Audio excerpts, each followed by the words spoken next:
गुरुपौर्णिमेच्या निमित्ताने अनेक लोक आपल्या गुरुचं दर्शन घेण्याकरता जातात. महाराष्ट्रात कोणी शिर्डीला जातं, कोणी शेगावला जातं, कोणी अक्कलकोटला जातं. वेगवेगळ्या ठिकाणी गुरुमाऊलीचं दर्शन घेण्याकरता लोक जातात. या सगळ्या गुरुमाऊलींना मी वंदन करतो.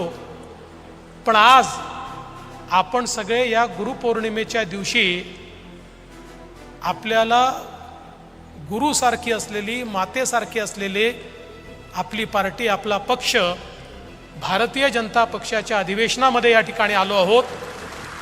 आणि आपल्या सगळ्यांना एकच गोष्ट शिकवली आहे की आपला गुरु कोण आहे.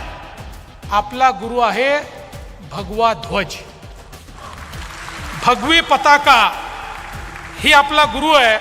आणि म्हणून ह्या परमपवित्र भगव्या ध्वजाला देखील आज या निमित्ताने मी वंदन करतो.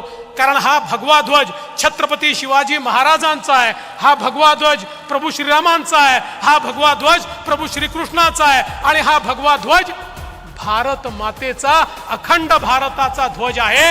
आणि म्हणून या गुरुला या निमित्ताने मी खऱ्या अर्थानं नमन करतो.